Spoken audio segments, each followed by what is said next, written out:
परम आदरणीय धार्मिक सज्जन वृंद, यजुर्वेद का 39वां अध्याय मंत्र संख्या 4 महर्षि दयानंद कृत वेद भाष्य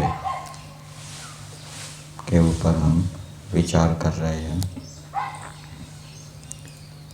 मंत्र है मनसः कामम आपूतिम वाचः सत्यम अशीये पशूनां रूपम अन्नस्य रसो यशः श्रीः श्रयताम मयि स्वाहा। इसकी भूमिका में दिया है, फिर उसी विषय को अगले मंत्र में कहा है, अर्थात अंत्येष्टि कर्म के विषय में ही इस मंत्र के अंदर बताया है कि अंत्येष्टि कर्म कैसे करना चाहिए और अंत्येष्टि कर्म करने से क्या क्या फल होता है, वो इस मंत्र में बताया है। मंत्र का देवता है श्री। श्री के दो अर्थ किए जाते हैं। लक्ष्मी को भी श्री कहते हैं, धन ऐश्वर्य संपत्ति, और जो शोभा है, सुंदरता है, सौंदर्य है, उसको भी श्री कहा जाता है। तो लक्ष्मी धन संपत्ति कैसे प्राप्त हो, उसका क्या उपाय है? उसके लिए पुण्य कर्म करने चाहिए। तो अंत्येष्टि कर्म एक पुण्य कर्म है, उसको करने से श्री की प्राप्ति होती है। और शोभा सुंदरता, अंत्येष्टि कर्म करने से जलवायु की शुद्धि होने से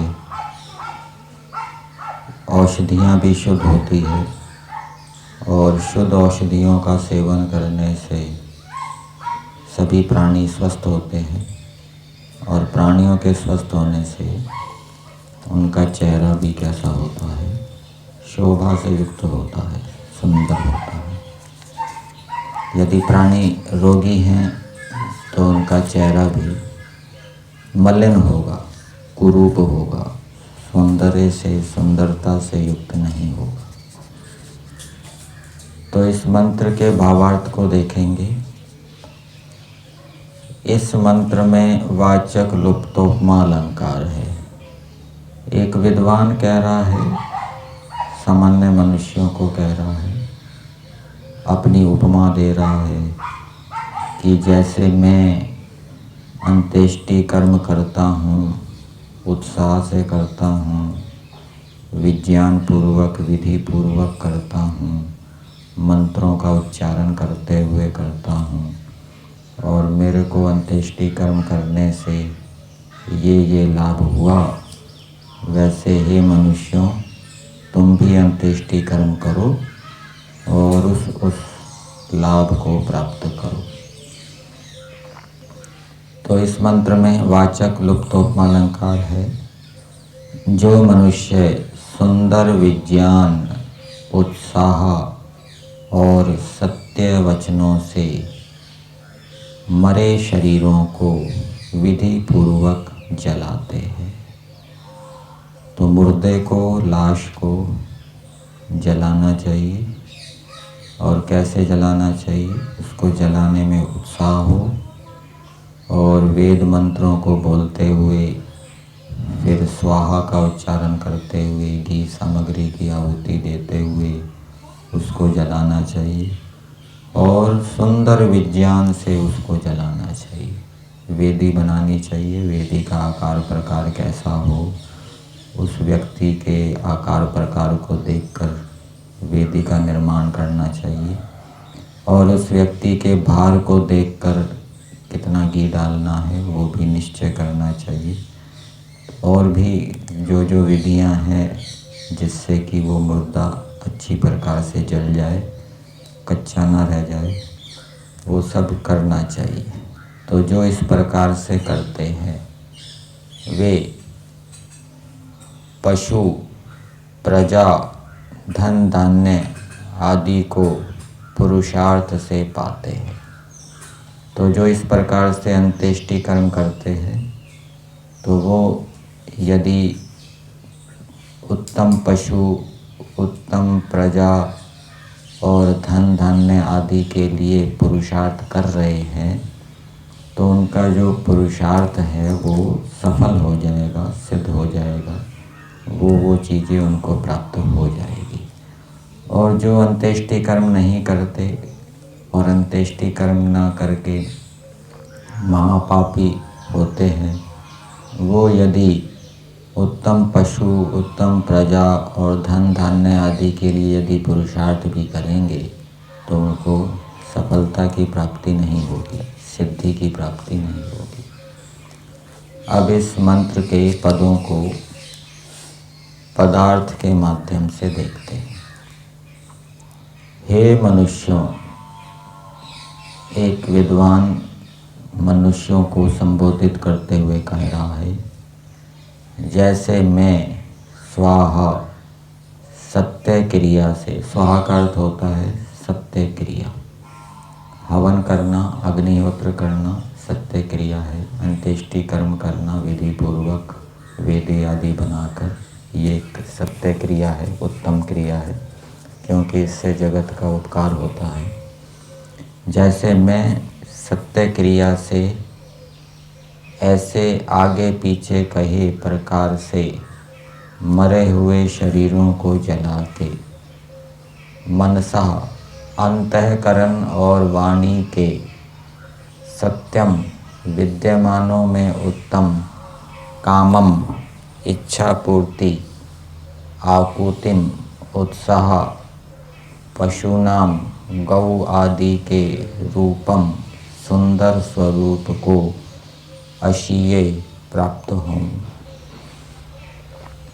तो इस पंक्ति के दो प्रकार से अर्थ समझने चाहिए कि एक विद्वान जो अंत्येष्टि कर्म कर रहा है उसके अंतःकरण में, मन में भी इच्छा है, भावना है, श्रद्धा है कि अंत्येष्टि कर्म करना चाहिए। वो वाणी से भी कहता है, बोलता है, और उत्साह भी उसके अंदर है अंत्येष्टि कर्म करने के लिए, और वो अपनी इच्छा की पूर्ति करता है। उसकी इच्छा क्या है?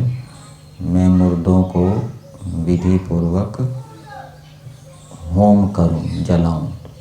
तो वो उस इच्छा की पूर्ति को प्राप्त होता है और गौ आदि के सुंदर स्वरूप को भी प्राप्त होता है, क्योंकि यज्ञ करेंगे, यज्ञ करने से जलवायु शुद्ध होगी, औषधियाँ शुद्ध होगी, और शुद्ध जलवायु औषधि का सेवन गाय करेगी, गाय आदि पशु करेंगे, तो स्वस्थ होने से उनका रूप भी कैसा होगा? सुंदर होगा। दूसरा इसका अर्थ इस रूप में समझना चाहिए, यहाँ पर भी अंत्येष्टि कर्म का फल बताया गया है कि जो अंत्येष्टि कर्म करता है उसकी जो वाणी है वो उत्तम होती है, श्रेष्ठ होती है, दूसरों को आनंदित करने वाली होती है, दूसरों के दुखों को, रोगों को, कष्टों को दूर करने वाली होती है। जो अंत्येष्टि कर्म करता है वो आकुति, उत्साह को प्राप्त होता है। ये ईश्वर की व्यवस्था है, जो ईश्वर की आज्ञा का पालन करेगा वो उत्साही रहेगा। और इच्छा पूर्ति, वो इच्छाओं की पूर्ति को प्राप्त होगा, उसकी कामनाएं पूरी होगी, और उसके जो गाय आदि पशु हैं वो भी क्या हैं? स्वस्थ होंगे। तो पशुओं की तरफ यदि वो शुद्ध वायु जाएगी तो उससे वो पशु स्वस्थ होने से उनका स्वरूप सुंदर होगा। तो इस प्रकार से विद्वान कह रहा है कि जैसे मैंने अंत्येष्टि कर्म करके उत्साह को प्राप्त किया, मेरे जो गाय आदि पशु हैं उनके उत्तम स्वरूप को प्राप्त किया, अर्थात वो स्वस्थ हुए, जैसे मेरी कामना पूरी हुई, जैसे मेरी वाणी उत्तम हुई, वैसे तुम भी यदि अंत्येष्टि कर्म करोगे तो तुम भी इन लाभों को प्राप्त होगे, तुम भी इनको प्राप्त करो अंत्येष्टि कर्म करके। फिर आगे और लाभ बता रहे हैं। जैसे मई, विद्वान कह रहा है, मई मुझ जीवात्मा में, मतलब कि मुझ विद्वान में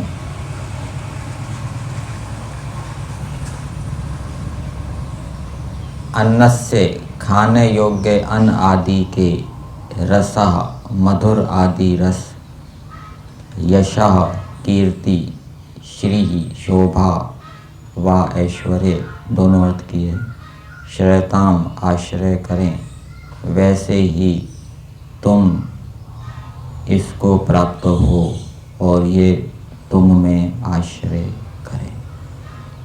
तो विद्वान कह रहा है कि मैंने अंत्येष्टि कर्म किए हैं और अंत्येष्टि कर्म करने से मुझे उत्तम उत्तम खाने योग्य अन्न आदि की प्राप्ति हुई है, रसों की प्राप्ति हुई है, मेरा यश बढ़ा है, मुझे ऐश्वर्य की प्राप्ति भी हुई है, धन संपत्ति आदि शोभा की प्राप्ति भी हुई है, परिवार के सदस्य शोभा से युक्त हुए हैं, पशु भी शोभा से युक्त हुए हैं।